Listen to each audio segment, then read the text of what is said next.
यहोशू को पहले मूसा, फिर परमेश्वर और फिर इजरायली लोग बार बार कहते हैं डर मत, जबकि 40 साल मूसा के साथ उसका असिस्टेंट बनकर उसने परमेश्वर द्वारा किए गए अद्भुत काम सब देखे थे। डर ही एक ऐसी भावना है जो हमें आगे बढ़कर परमेश्वर के कामों से रोक देती है और असफल बना देता है। हम डरते क्यों हैं और इस पर हम किस प्रकार जय पा सकते हैं, आज हम इसी विषय पे बात करेंगे। पहले सुनते हैं परमेश्वर का वचन। परमेश्वर का वचन हमने उत्पत्ति की पुस्तक उसका 32 अध्याय उसकी पहली आयत से लिया है। यहाँ इस प्रकार लिखा है, याकूब ने भी अपना मार्ग लिया और परमेश्वर के दूत उसे आ मिले। उनको देखते ही याकूब ने कहा, यह तो परमेश्वर का दल है, इसलिए उसने उस स्थान का नाम महानैम रखा।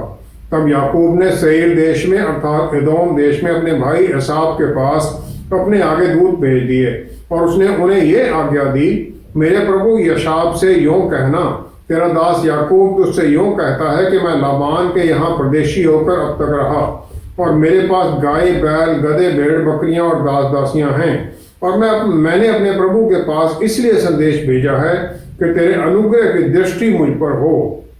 वह दूत याकूब के पास लौट के कहने लगे, हम तेरे भाई एसाव के पास गए थे और वह भी तुझसे भेंट करने को 400 पुरुष संग लिए हुए चला आता है। तब याकूब बहुत डर गया और संकट में पड़ा। परमेश्वर के वचन को पढ़े और सुने जाने से आशीष हो। आमीन।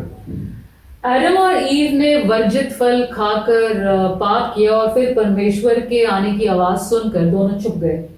लेकिन आदम ने अपने नंगे होने पर डर महसूस किया, जबकि उसे शर्मिंदा होना चाहिए था। ये डर किस प्रकार का है? उत्पत्ति 3 अध्याय 9-10 आयत में वर्जित फल खाने के बाद में आदम और ईव दोनों ने अच्छे और बुरे का ज्ञान प्राप्त कर लिया और पहली बार उन्होंने अपने नंगे होने का एहसास हुआ और फिर वो परमेश्वर से छुप गए। प्यार के बाद में जो नेक्स्ट इमोशन जाहिर की जाती है वो डर है, और इसके द्वारा दोनों फिर सब कुछ जानने वाले परमेश्वर से छिपने लग जाते हैं। छुपने की बजाय अगर दोनों परमेश्वर के सामने आ जाते, अपने पाप को स्वीकार करते और परमेश्वर के सामने सरेंडर कर देते और जो भी उनको पनिशमेंट मिलनी थी उसको लेने के लिए तैयार हो जाते, तो क्या होता? क्या प्यार करने वाले परमेश्वर उन्हें सजा देते या फिर उन्हें माफी दे देते, और ताकि उसके बाद में माफी के बाद वो उस पाप का फल भुगतने के लिए तैयार रहें। परमेश्वर प्यार करते हैं, क्या होता हम ये नहीं कह सकते।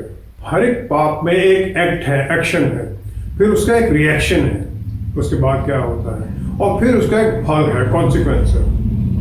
जो आदम और ईव ने पाप किया उन्होंने फल खाया, और लेकिन उसके साथ उन्होंने फिर जिम्मेवारी भी लेने से इनकार कर दिया, एक दूसरे को ब्लेम करने लग गए। और जो उनका ऑफेंस था, जो उनका पाप था, वो क्या था? जिम्मेवारी ना लेना या आगे सिर्फ खा लेना। जो उन्हें पनिशमेंट दी गई वो उन्हें दी गई कि उन्होंने जिम्मेवारी नहीं ली और फिर अपने काम के अनुसार उन्हें पनिशमेंट मिली। परमेश्वर की जो उन्हें परमेश्वर ने बताया वो किसी क्रोध में नहीं बताया, एक बड़ी इंफॉर्मेटिव डायलॉग में है बातें। वो उन्होंने उन्हें बताया कि तुमने ये सिंफुल अवज्ञा की है, आज्ञाकारिता से बाहर निकले हो, उसके फल ये होंगे। हमें एक आज़ादी मिली हुई है कि जो भी हम चाहें वो कर सकते हैं, लेकिन उसकी पनिशमेंट परमेश्वर देते हैं। यिर्मयाह नबी की पुस्तक 2 अध्याय 19वीं आयत में परमेश्वर ने क्लियर कर दिया है, तेरी बुराई ही तेरी ताड़ना करेगी और तेरा भटक जाना तुझे उन्हाना देगा। Your own wickedness will correct you. उत्पत्ति 3:22 आयत में परमेश्वर ने फिर बात की, होली ट्रिनिटी, पिता पुत्र और पवित्र आत्मा परमेश्वर बात करते हैं। वो कहते हैं मनुष्य भले बुरे का ज्ञान पाकर हम में से एक के समान हो गया है, he is become like us. लेकिन उत्पत्ति 1 अध्याय 26-27 में तो परमेश्वर ने इंसान को अपने स्वरूप में बनाया था, तो फिर ये भले बुरे के ज्ञान के बाद में परमेश्वर जैसे वो कैसे बन गए? इंटेलेक्चुअली, बुद्धि से आदम और ईव जानते थे कि जो आज्ञा ना मानना वो बुराई है या ईवल है, और आज्ञा मानना अच्छा है। और जो उन्होंने आज्ञा नहीं मानी उसके कारण उन्होंने वो एक्सपीरियंस कर लिया जो वो जानते थे, और उसके बाद उन्हें ये समझ आ गई कि उसकी नेचर क्या है उस बुराई की, और उसका बल क्या है, फिर उसके बाद में क्या हो जाता है, उसका बल कितना है। जो इब्रानी भाषा का शब्द इस्तेमाल किया गया है आदम के डर के बारे में वो है येर का मतलब है रेवरेंशियल फियर, आदर या आदर वाला डर है। वो परमेश्वर के लिए डर है, उसका आदर के लिए।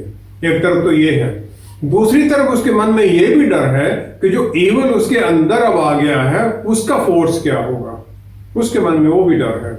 परमेश्वर सब कुछ जानते हैं और हर परिस्थिति पर उनका टोटल कंट्रोल है, और उनकी जो नॉलेज है एब्सोल्यूट है, हम उन्हें सरप्राइज कोई भी नहीं कर सकता है। लेकिन आदम और ईव के लिए ये एक स्टेट थी जो उन्हें अनसक्सेसफुली परमेश्वर से छुपने की तरफ ले जाती है। वो परमेश्वर से भी छुपते हैं, और जो उनके अंदर बुराई है उससे भी छुप रहे हैं, एक दूसरे से भी छुप रहे हैं। वो जो पहले बुराई लिमिटेड थी, बाहर की तरफ बाहरी थी, वो उनके अंदर नहीं आई थी, वो ज्ञान के अनुसार थी। अब उनके अंदर वो एक बल के तरह काम करने लगी। डर उन दोनों का ये भी था कि अब आगे इसके बाद क्या होगा, क्योंकि इससे पहले तो वो फ्री थे, आजाद से एक दूसरे के साथ भी, और आजाद थे बाकी सबके सामने भी। आदम और ईव को वहां पर रूल दिया, डोमिनियन दिया गया था, अधिकार दिया गया था हर चीज के ऊपर, धरती पर उनके मन में कोई अधिकार नहीं था। रोमियो के पुस्तक 8वां अध्याय 20वीं आयत में उनके पाप के द्वारा पूरी क्रिएशन ही वो फ्यूटिलिटी में, नाश में आ गई, और इसके कारण उनका कंट्रोल उनके ऊपर से खत्म हो गया। आदम और ईव का जो डोमिनियन राइट था हर चीज के ऊपर से खत्म हो गया, और अब वो उनकी तरफ हॉस्टाइल है। अब उनके मन में, आदम और ईव के मन में अपनी सुरक्षा का डर भी आ गया, जो या पखाड़ है, जिसका मतलब है वो अभी डर जो सुरक्षा का है अभी उनके सामने एकदम नहीं है, लेकिन उनके मन में चल रहा है क्या हो सकता है। जो ये डर है सुरक्षा का, ये रिश्तों को नष्ट कर देता है, शांति भंग कर देता है, और ये फिर डरावना, बहुत डरावना हो जाता है। उत्पत्ति 2 अध्याय 23-24 आयत में आदम ने औरत को देखकर कहा, ये मेरी हड्डियों की हड्डी। उसने कह दिया, अब मेरी हड्डियों में की हड्डी और मेरे मांस का मांस है, इसलिए इसका नाम नारी होगा, क्योंकि वह नर में से निकाली गई है। दोनों एक तन हो जाएंगे। लेकिन पाप के बाद ये सब बदल गया। उत्पत्ति 3:20 में आदम ने, उससे पहले वो इश था आदम और औरत थी इशा। जब पाप आ गया तो 3:20 आयत में आदम ने अपनी पत्नी का नाम हवा रखा, क्योंकि जितने मनुष्य जीवित हैं उन सब की आदि माता वही हुई। अब वो देखता है कि वो मेरे से भिन्न है, क्योंकि बच्चे जनने की शक्ति उसमें है, फिजियोलॉजी उसकी अलग है, शरीर उसका अलग है। तो दोनों में, रिश्तों में, जो आदमी और औरत का रिश्ता था वो बदल गया। उत्पत्ति में जब उसे बनाया गया था वो एजर कनेक्टो थी, बराबर की हेल्पमीट थी आदमी की। लेकिन 3:16 में फिर जो उसे जब श्रापित जो हुई, तो श्राप में क्या आता है? श्रापित में ये है कि तेरी लालसा तेरे पति की ओर होगी और वह तुझ पर प्रभुता करेगा।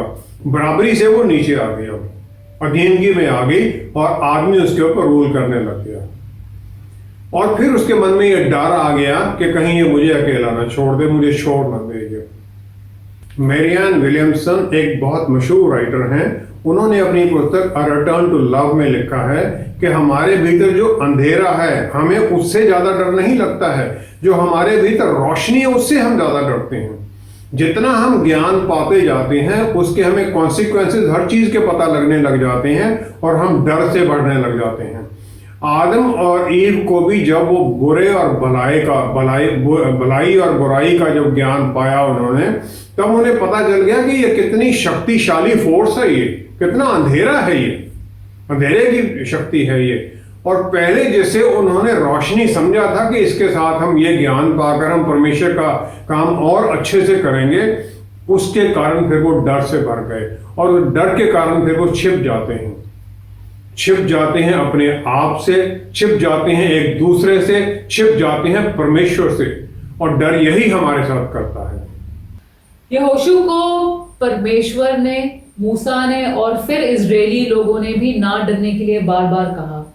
ऐसा क्या था जिसने उसे ऐसे भयभीत कर दिया था और उसने इस पर कैसे जय पाई? इससे हम क्या सीख सकते हैं? शेक्सपियर ने कहा है, कुछ लोग पैदाइशी महान होते हैं, कुछ महान बन जाते हैं, और कुछ लोगों के ऊपर महान होना थोप दिया जाता है। लेकिन कोई भी महान एक्सीडेंट के द्वारा या चांस के द्वारा नहीं बनता है, बल्कि परमेश्वर की एक बहुत डिटेल्ड और डेलिबरेट प्लान होती है जो उसके जीवन में लंबे समय से काम कर रही होती है। मूसा एक ऐसी समय पर पैदा हुआ जब फिरौन ने ऑर्डर दे रखे थे यहूदी मिडवाइफ्स को कि जो भी बच्चा जन्म लेता है लड़का, उसे मार दिया जाए। लेकिन उन्होंने इनकार कर दिया, उन्होंने नहीं किया ये। फिर फिरौन ने दूसरी कमांड दी कि जो भी लड़का पैदा होता है उसे छोटे होते ही नील नदी में फेंक दिया जाए। मूसा ना सिर्फ इससे बच गया, बल्कि फिरौन के घर में उसका बचपन बीता, और उसने उसके पैलेस के सब रास्ते, सब तौर तरीके सीख लिए। यहोशू मूसा का असिस्टेंट था 40 साल तक, और जब मूसा फाइनली मर जाता है तो तब तक वो उसका असिस्टेंट रहा, उसके बाद वो लीडर बनता है। इस प्रकार उसे बिल्कुल फर्स्ट हैंड इंफॉर्मेशन मिलती रही कि परमेश्वर से जब मूसा मिलता है और लोगों से मिलता है तो किस प्रकार वो बात करता है, किस प्रकार काम करता है। निर्गमन 33 की 11वीं आयत में लिखा है, जब परमेश्वर मूसा से आमने सामने बात करते थे तो मूसा तो छावनी में लौट आता था, पर यहोशू नामक एक जवान जो नून का पुत्र और मूसा का सेवक था, वह तंबू में से निकलता ना था। यहोशू उस मिलाप के तंबू से निकलता नहीं था, वहीं रहता था। वो वहां बैठा रहता था, मनन करता था उन बातों के ऊपर जो मूसा और परमेश्वर के बीच हुई हैं, और फिर वो वहीं रहता था ताकि परमेश्वर की जो प्लान उन्होंने बताई है मूसा को, उसके बारे में सीखे, और वो ट्रेनिंग वहां पाता था, हर वक्त बैठता था ताकि वो फिर अवेलेबल रहे। अगर परमेश्वर मूसा को चाहते हैं किसी भी काम के लिए, वो अवेलेबल। यहोशू की पुस्तक पहला अध्याय 9वीं आयत में, जब परमेश्वर ने उसे आज्ञा दी 9वीं आयत में, हियाव बांध कर दृढ़ हो जा, भय ना खा। तो यहां पर इब्रानी भाषा का शब्द इस्तेमाल किया गया है अराट्स। अराट्स का मतलब है ट्रेम्बल, कांपना, ड्रेड, बिल्कुल टेरर हो जाना, ऐसा बिल्कुल ही घबरा जाना। यहां लिखा है तू भय मत मान और तेरा मन कच्चा ना हो। यहोशू का यह क्या कारण था कि उसके मन में इतना डर बैठ गया कि वो कांपने लग गया? क्या वो उस अपोजिशन से डर गया था जो कि उसे पता था कि प्रॉमिस लैंड में है? लेकिन यहोशू और कैलेब दो ही तो लोग थे, वो 12 स्पाइज में से, जिन्हें मूसा ने भेजा था उस जगह को देखने के लिए 40 साल पहले। और उन दोनों ही आगे कहा था गिनती 13 की 30 में कि अभी हम चले, हम इसको जीत सकते हैं, अभी हम इसको ऑक्युपाई कर लें। बाकी 10 ने तो इनकार कर दिया था। इस प्रकार यहोशू के मन में अपोनेंट्स का डर नहीं था, लेकिन उसमें डर में यह आ गया उसके मन में कि जो बल, जो शक्ति मुझे परमेश्वर दे रहे हैं, जो पावर मेरे अंदर दी जाएगी लोगों का लीडर बनकर, उसके कारण उसके डर था कि मेरे अंदर इतनी पावर आ जाएगी, मैं परमेश्वर का रिप्रेजेंटेटिव बन जाऊंगा, क्या मैं उस बल को सही तरीके से इस्तेमाल कर सकूंगा? परमेश्वर और मूसा पूरी तरह से जानते थे, और इजरायली लोग उसके जो भय था वो अपोजिशन के बारे में सोच रहे थे, और कैंप में जो था, जो इजरायली लोगों की अपोजिशन थी, उसका भी वो भय सोचते थे।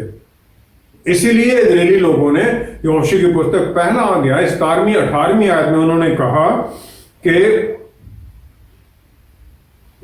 परमेश्वर यहोवा जैसा मूसा के संग रहता था वैसे ही तेरे संग भी रहे, क्योंकि क्यों ना हो जो तेरे विरुद्ध बलवा करे, जितनी आज्ञा तू दे उसको ना माने तो वह मार डाला जाएगा, परंतु तू दृढ़ और हियाव बांधे रहे। वो इतना तक कह देते हैं यहोशू को। यहोशू पहला अध्याय 10वीं आयत में परमेश्वर के जो एनकरेजिंग शब्द हैं। फिर वो उसके बाद में इजरायली लोगों को कह देता है कि यरदन नदी जो कि बाढ़ में थी, 3 दिन बाद हम उसको क्रॉस करेंगे, आज्ञा दे देता है तैयारी के लिए। और उसका जो उसके अंदर करेज जो आ जाता है, जोश आ जाता है, यहोशू की पुस्तक 3रा अध्याय 15वीं आयत में, जब वो प्रीस्ट और उनको कहता है कि जो वाचा का संदूक है उसे लेकर तुम इस जर्दन नदी में दाखिल हो जाओ, वो भी बढ़ जाते हैं, जबकि किसी भी बाढ़ में आई हुई नदी के किनारों में भी उसकी गहराई नापना मुश्किल हो जाता है। यहोशू 5वां अध्याय 3री आयत में यहोशू सारे इजरायली लोगों को दूसरी तरफ ले जाकर, अब वो दुश्मन की टेरिटरी में है, यरदन नदी के दूसरी तरफ, पूरी जितने जवान लोग हैं सबका खतना कर देता है।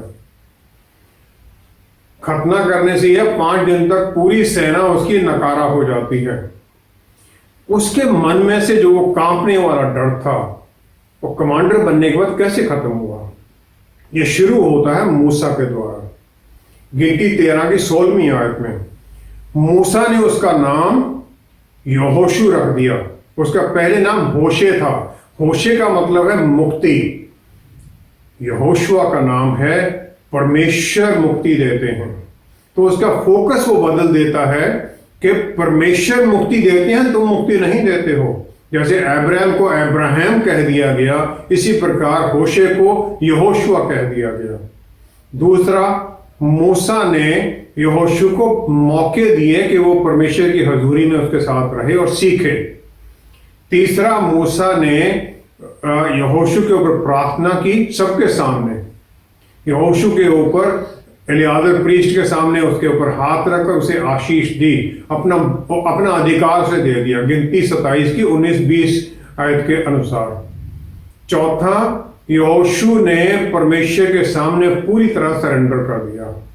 फिर वो आखिर में यहोशू 24 की 18वीं आयत में वो कह देता है इजरायली लोगों को कि परमेश्वर की आज्ञा में चलो। फिर वो कहता है, मैं और मेरा घराना तो यहोवा परमेश्वर की ही आज्ञाकारिता में चलेंगे, हम उन्हीं की आराधना करेंगे। मूसा की तरह हम सबकी ये जिम्मेवारी बन जाती है कि हम परमेश्वर से गाइडेंस मांगें, ताकि हम किसी सूटेबल इंसान को या ग्रुप को चुन सकें, उन्हें ट्रेन कर सकें, ताकि जो हमने सीखा है अपने जीवन में उन्हें बता सकें। व्यवस्था विवरण 11 अध्याय उसकी 18-19वीं आयत में परमेश्वर ने आज्ञा दी इजरायलियों को कि जो वचन तुम्हें दिया गया है इसे अपने मन में रखना। और फिर उसे आज्ञा दी कि तुम घर में बैठे, मार्ग पर चलते, लेटते, उठते इनकी चर्चा करके अपने बच्चों को सिखाया करना। जब हम ये करने लग जाते हैं तो वचन हमारे जीवन का हिस्सा बन जाता है, हम उसके अनुसार जीने लग जाते हैं, और फिर हमारे बच्चे भी हमारा अनुसरण करते हुए वचन को सीखने लग जाते हैं, उनका जीवन भी बदलने लग जाता है। यहोशू को मूसा ने एक पिता जैसे बच्चे को ट्रेन करता है, वैसे उसने ट्रेन किया। और यहोशू ने भी ये याद रखा कि उसे परमेश्वर ने क्या काम दिया है। काम था कि अपने लोगों को प्रॉमिस लैंड में लीडर बन के उन्हें लेके जाना।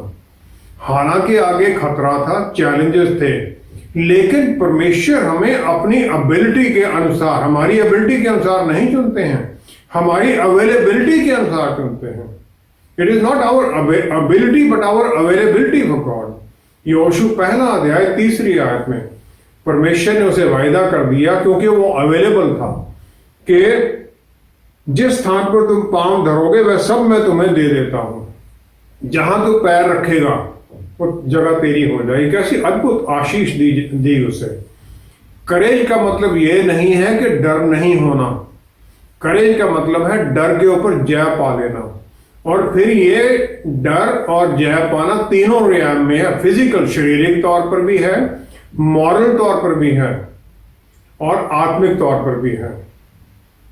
यहोशू पहला अध्याय 5वीं आयत में परमेश्वर ने यहोशू को यह वायदा कर दिया, जिस प्रकार मैं मूसा के साथ था उसी प्रकार मैं तेरे साथ भी रहूंगा और मैं ना तुम्हें कभी छोड़ूंगा ना त्यागूंगा। और फिर यहोशू के पास ये जो सक्सेस की कुंजी थी वो मिल गई उसे। यहोशू कुंजी क्या थी? यहोशू पहला अध्याय 8वीं आयत में परमेश्वर ने उसे कह दिया कि जो ये वचन है इसको पूरी तरह तुम मानना, इसी में रात दिन ध्यान दिए रहना, इसलिए कि जो कुछ उसमें लिखा है उसके अनुसार करने की तो चौकसी करे, क्योंकि ऐसा ही करने से तेरे सब काम सफल होंगे और तू प्रभावशाली होगा। सफल भी होगा, प्रभावशाली भी होगा। ये कुंजी है वह काम में आगे बढ़ने की और डर से निकलने की। यहोशुआ को एक एग्जाम्पल मिला हुआ था मूसा, उसका उसे अनुसरण करना था। यहोशू ने मूसा को एक लीडर की तरह देखा था, कैसे परमेश्वर ने उसे आशीषित किया था। फिर वो विश्वास के द्वारा आगे बढ़ गया। यहोशू 6ठा अध्याय 1 और से 5वीं आयत तक परमेश्वर की जो सेना है उसके कमांडर, उसके प्रधान जो प्रभु यीशु हैं, वो आ जाते हैं उसे मिलने के लिए। यरीहो की जीत के बारे में उसे प्लान बता देते हैं और वहां और हर जगह पर उसे फिर जीत में लेकर चलते हैं।